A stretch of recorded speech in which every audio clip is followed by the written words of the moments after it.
Hello दोस्तों, आपका स्वागत है आपके अपने चैनल टॉप सर में। दोस्तों आज हम लोग बायोलॉजी ख़त्म कर देंगे, ठीक है ना। इसलिए आप वीडियो में अंत तक बने रहिएगा। सारे के सारे क्वेश्चन आपके लिए लाभदायक है। तो चलिए शुरू करते हैं।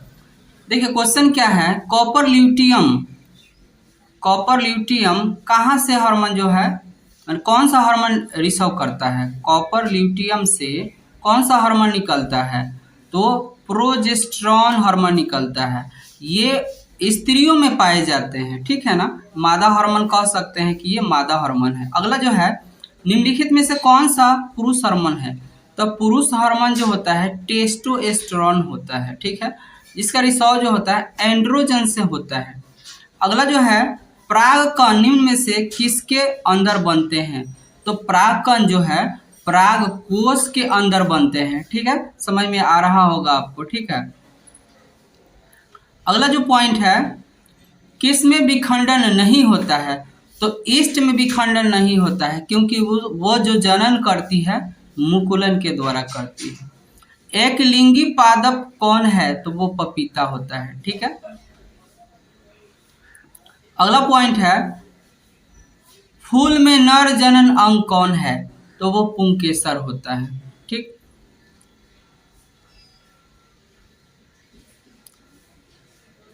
विखंडन होता है तो अमीबा में होता है, पैरामेसिया में होता है, लिस्टमीनिया में होता है, ठीक है। अमीबा में अलैंगिक जनन किस विधि के द्वारा होता है, ठीक है।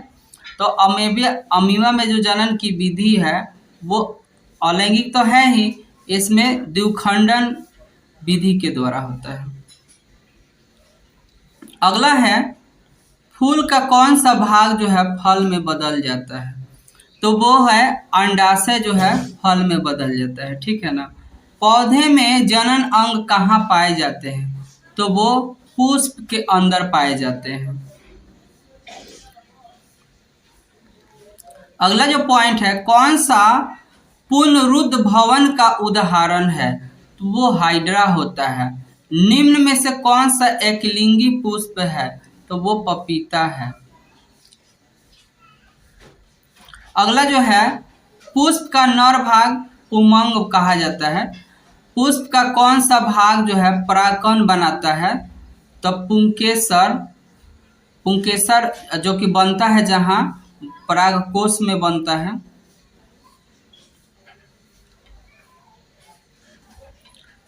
हाइड्रा में प्रजनन की विधि कौन सी होती है, तो वो मुकुलन होता है। अलैंगिक जनन मुकुलन द्वारा ईस्ट में होता है।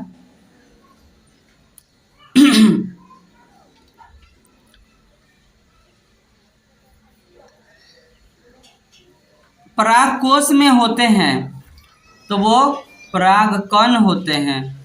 पुष्पी पौधे में लैंगिक जनन होता है फूलों के द्वारा।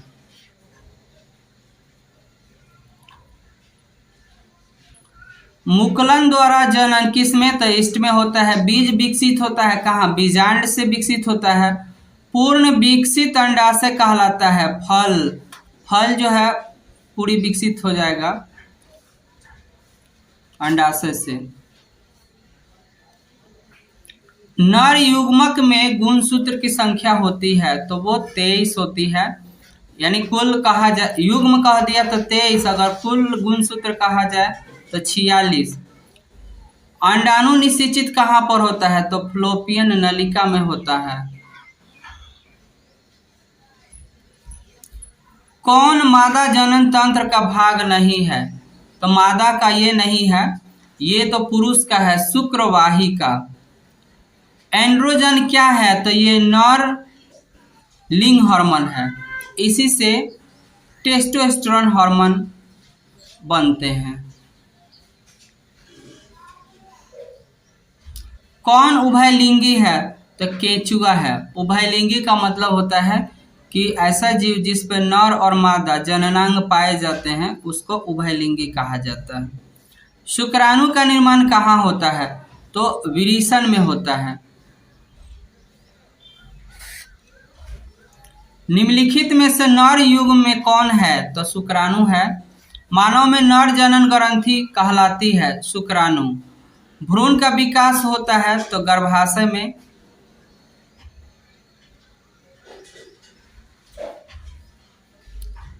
किस जीव की जीनी संरचना कहलाती है? तो जीनोटाइप को कहा जाता है, क्योंकि उसकी जीन में चेंजिंग, जीन में परिवर्तन को जीनोटाइप कहा जाता है। और फिनोटाइप जो बाहरी दिखावटी परिवर्तन होता है, बाहरी दिखावटी में परिवर्तन होता है, उसको फिनोटाइप कहा जाता है। आनुवांशिकी के पिता कौन है? तो मेंडल है। शुद्ध बौने पौधे का दर्शाया जाता है तो स्मॉल डबल टी से दर्शाया जाता है। और शुद्ध लंबे पौधे को दर्शाया जाता है तो कैपिटल डबल टी से दर्शाया जाता है। एक संकर क्रॉस लक्षण प्रारूपी अनुपात होता है तो 3:1 है। एक संकर संकरण जीन प्रारूपी अनुपात होता है तो उसको बोलेंगे 1:2:1 में। मेंडल का प्रथम नियम कहलाता है पृथक्करण का नियम।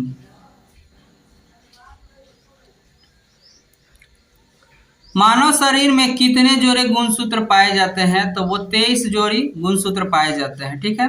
मानव गुणसूत्र में कितने जोड़े लिंग है? तो लिंग गुणसूत्र जो है एक जोड़ा होता है। 23वां को बोला जाता है, 23वां गुणसूत्र जोड़ा जो होता है वो लिंग गुणसूत्र जोड़ा कहलाता है। मानव गुणसूत्र में कितने जोड़े ऑटोसोम पाए जाते हैं? 22 जोड़े गुणसूत्र होते हैं जिसको ऑटोसोम कहा जाता है। ये नर और मादा दोनों में समान होता है, सिर्फ डिफरेंट करता है तो 23वां गुणसूत्र ये करता है। अगला जो है उपार्जित लक्षण का सिद्धांत या जिसको हम लोग लमार्कवाद भी कहते हैं, वो किसने दिया था? तब लमार्क ने दिया था। अगला जो है प्राकृतिक चुनाव द्वारा जीवों के विकास का सिद्धांत, जिसको कभी कभी पूछ देता है कि डार्विनवाद किसे कहते हैं, यानी किसने दिया था? तो वो चार्ल्स डार्विन ने दिया था। अगला जो है द ओरिजिन ऑफ स्पीसीज नामक पुस्तक कौन लिखा था? तो चार्ल्स डार्विन लिखे थे।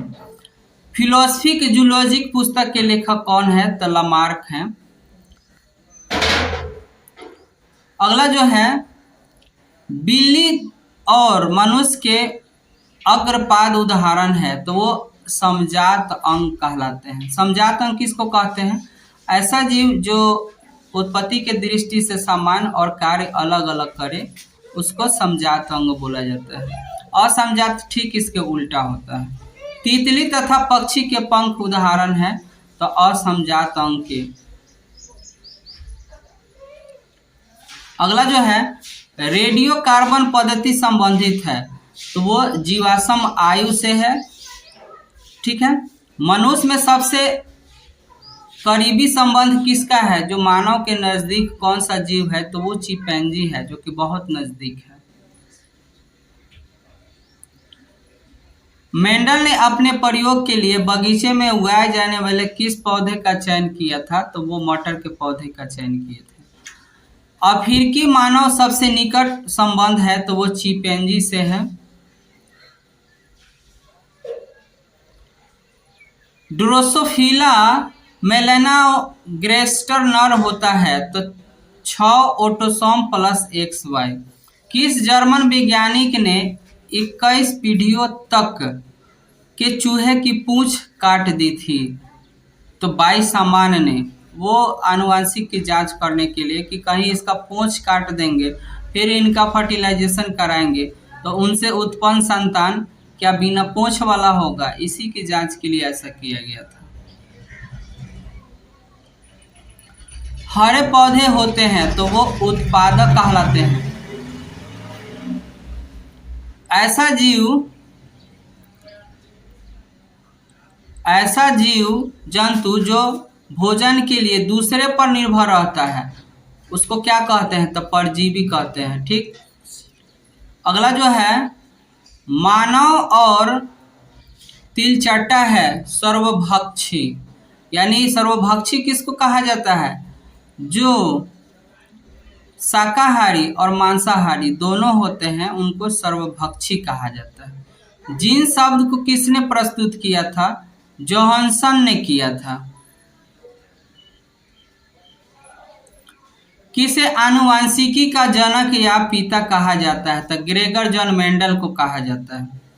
पारिस्थितिक तंत्र में ऊर्जा का प्रवाह होता है तो एक दिशाएं में होता है।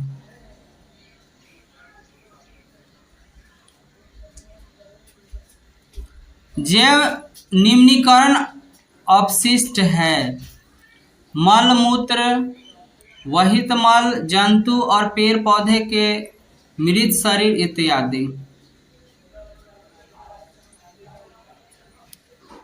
जैव अनवीकरणीय अपशिष्ट है तो डीडीटी है, सीसा और आर्सेनिक है इत्यादि है।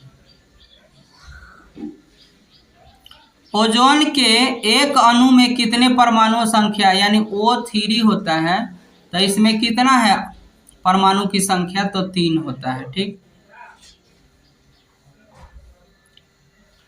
वायुमंडल में कहां से कहां तक ओजोन की परत है? तो 15 किलोमीटर से लेके 50 किलोमीटर तक ओजोन की परत है। ओजोन परत के लिए हानिकारक गैस कौन कौन सा है? तो फ्लोरोकार्बन है और क्लोरोफ्लोरोकार्बन जिसको CFC भी कहा जाता है, ये जो है हानिकारक गैस है। ओजोन जो है पराबैंगनी किरणों को रोकता भी है। ओजोन परत हमारी रक्षा करती है तो हानिकारक पराबैंगनी किरणों से। किसी परिस्थितिक तंत्र में ऊर्जा को ग्रहण करने वाला होता है उत्पादक। ठीक।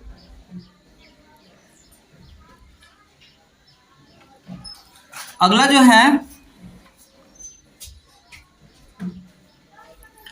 मैदानी परिस्थितिक तंत्र में तृतीय उपभोक्ता है तो सर्प है। वन परिस्थितिक तंत्र में हिरण होता है प्राथमिक उपभोक्ता। ओजोन परत पाई जाती है तो स्ट्रेटोस्फीयर जिसको समताप मंडल भी कहा जाता है।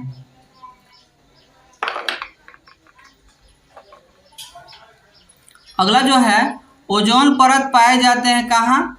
वायुमंडल के मध्य सतह में।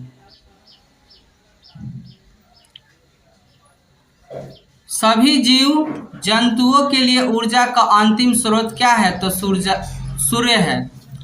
आप उपभोक्ता की श्रेणी में रखें जंगली जानवरों को। प्रकृति में पृथ्वी पर ऊर्जा का मुख्य स्रोत क्या है? तो सूरज है। तालाब किस प्रकार की पारिस्थितिक तंत्र है? तो वो कृत्रिम है, मानव द्वारा बनाया गया है। कौन पर्यावरण अनुकूलन नहीं है? तो मोटरसाइकिल का चलाना। ये तो ऑप्शन पे डिपेंड पड़ेगा। ठीक है ना। मेंडल ने अपनी आनुवांशिकी प्रयोग हेतु किस पौधे का चयन किया? तो वो मटर का किए थे।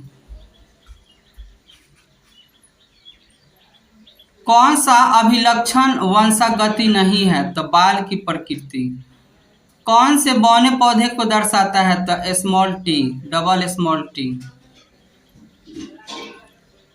किस जीव की जीवनी संरचना क्या कहलाती है? तो जीनोटाइप कहलाती है। लिंग गुणसूत्र पूर्ण जोड़ा पाए जाते हैं तो स्त्रियों में XX, स्त्रियों में पूर्ण जोड़ा XX पाए जाते हैं। मानव शरीर के किसी सामान्य कोशिका में गुणसूत्र कितने युग्म होते हैं? तो वो 23 होते हैं। वंशागति नियमों का प्रतिपादन किसने किया था? ग्रेगर जॉन मेंडल ने किया था। स्त्रियों में गुणसूत्र युग्म होते हैं XX। प्रसिद्ध पुस्तक द माइक्रोग्राफिया किसके द्वारा लिखी गई थी? तो रॉबर्ट हुक के द्वारा। मनुष्य के आहार नाल में अवशोषी अंग है। अवशोषी अंग का मतलब होता है अवशेष मतलब जिसका कोई काम नहीं है, तो अपेंडिक्स होता है। कौन एक अवशेषी अंग है? तो वो अपेंडिक्स है। समजात अंग का उदाहरण है तो हमारी हाथ और कुत्ते का अग्रपाद, अगला हिस्सा। कीटों के पंख और चमगादड़ के पंख किस तरह के अंग है तो समजात अंग है। और विकास दृष्टिकोण से हमारी किस से अधिक समानता है तो वो चिंपैंजी हमारे नजदीक है। मानव का उद्भव यानी मानव का विकास कहाँ हुआ था तो अफ्रीका में। सामान्यतः प्राथमिक उपभोक्ता होती है तो शाकाहारी। सामान्यतः द्वितीय उपभोक्ता होती है मांसाहारी। सर्प, बाघ, शेर इत्यादि ये तृतीय उपभोक्ता में आते हैं। जीवाणु और कवक अपघटन करता है। आहार श्रृंखला के जाल को कहा जाता है आहार जाल। अगर इस तरह का वीडियो चाहिए तो कमेंट में बताइएगा।